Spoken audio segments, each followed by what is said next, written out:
ने कहा कि ठीक है, आप लोग अपने निगोशिएटर्स को कतर में भेज दें। अब कतर में जब ये निगोशिएटर्स गए, पीछे से इसराइल ने स्ट्राइक्स कर दी। मसला ये हुआ, प्लानिंग ये थी, समझिएगा इस बात को, प्लानिंग ये अमेरिका की तरफ से की गई, जो हमारे पास टाइम इंफॉर्मेशन आ रही है। अमेरिका ने परसू किया टर्की को कि जितने भी आपके पास फाइटर्स हैं या जितने भी आपके पास निगोशिएटर्स हैं, बड़ी टॉप लीडरशिप है हमास की, वो आप जो है वो आप कतर में भेज दें ताकि हम जो है वो निगोशिएशंस करवा सकें। इसराइल भी रेडी था। प्लान ये था कि जो ही ये लोग कतर में आए, इसराइल फौरन से जॉर्डन और सऊदी अरेबिया की एयर स्पेस से यहाँ पे स्ट्राइक कर दे और लोगों को फड़का दे और लोगों को मार दे। अब समझिएगा बात, टर्की के अंदर क्यों स्ट्राइक नहीं की? हालांकि टर्की तो इसराइल से करीब भी है ना, अगर देखा जाए मैप के तौर पे तो इसराइल से टर्की करीब है, इसराइल से कतर तो काफी दूर है ना मैप के तौर पे।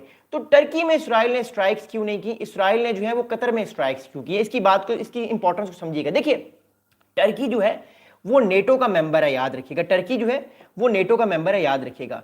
टर्की का नेटो का मेंबर है। अब नेटो की एक पॉलिसी है कि attack on one country will consider as an attack on every country. Remember that, attack on one country will consider as an attack on every country. That's why Israel ने Turkey पे attack नहीं किया। Israel ने कहा कि आप America को आंख मारी, अमेरिका को कहा कि आप एक काम करें, आप कतर को ये बोलें कि कतर जो है वो इन निगोशिएटर्स को अपने पास बुलाए। कतर के अमीर ने टॉक की टर्की से, उर्दुगान साहब ने कहा बल्ले बल्ले मैं भेज देता हूं। उन्होंने कतर में हमास की लीडरशिप को भेजा, पीछे से इसराइल ने यहां स्ट्राइक कर दी। अगर इसराइल यहां पे स्ट्राइक करता टर्की पे, तो मसला ये था टर्की के लिए, इसराइल के लिए, कि फिर नेटो भी एक्टिव हो जाता, फिर बल्गेरिया, रोमानिया, ग्रीस, ये सारे एक्टिव हो जाते। ये कहते हैं कि आप जो आपने नेटो के कंट्री पे क्यों स्ट्राइक की है, और फिर अमेरिका के लिए भी बचाना अपने आप को मुश्किल हो जाता। That's why I am saying कि कतर की जो कतर पे स्ट्राइक हुई है ये आसान था इसराइल के लिए एज कम्पेयर टू वो टर्की पे स्ट्राइक करे।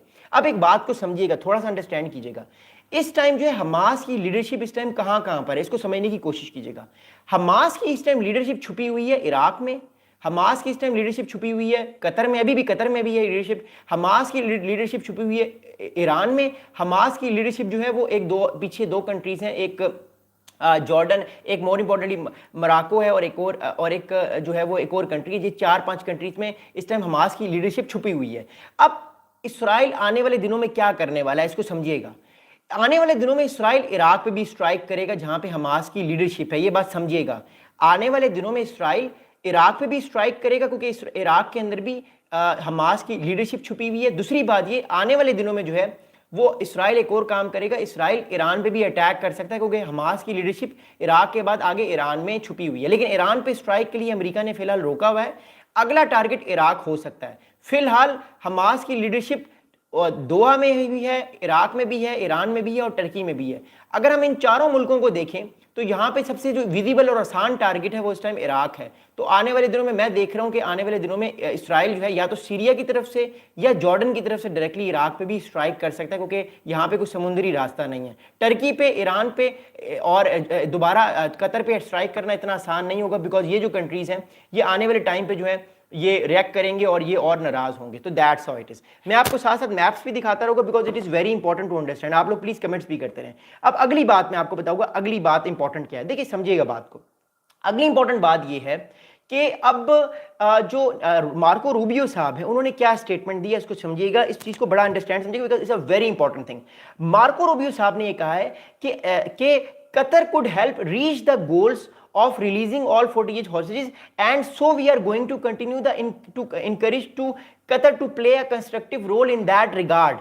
तो मार्को रूबियो साहब ये कह रहे हैं इंपॉर्टेंटली कि वो चाहते हैं कि कतर इस सारे मामले में एक अच्छा रोल प्ले करे, कतर इस सारे मामले में एक पॉजिटिव रोल प्ले करे, ताकि आने वाले टाइम पे जब भी कोई प्रेशर सिचुएशन हो, जब भी कोई नेगेटिव सिचुएशन हो, तो कतर को वो परसू करें, कतर को वो बोलें कि देखिए ये इस टाइम प्रॉब्लम हो रहा है, आप गजा में जो है वो निगोशिएशंस करवाएं और गजा में लोगों को समझाएं कि मामलात वो ठीक करें, खासतौर पर जो हमास की लीडरशिप है। अगली बात आपको बताता हूं, अगली बात यह है, नेतन्याहू साहब ने भी स्टेटमेंट दी है। अब नेतन्याहू साहब ने क्या स्टेटमेंट दी है, ये बड़ा खतरनाक स्टेटमेंट है, इसको समझिएगा। नेतन्याहू साहब ने कहा है कि he did not rule out further strikes on Hamas leaders.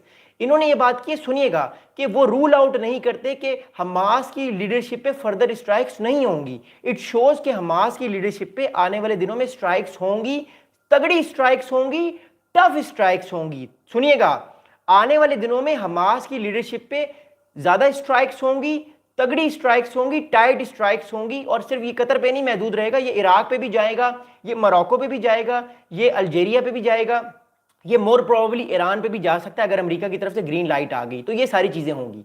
अब अगली बात सुनिएगा। अब बात ये है, मार्को रूबियो साहब इस टाइम कतर क्यों जा रहे हैं? एक तरफ तो मार्को रूबियो साहब कह रहे हैं कि इसराइल ने जो कुछ भी किया वो बिल्कुल ठीक किया, इसराइल का ये राइट था अपने आप को डिफेंड करना।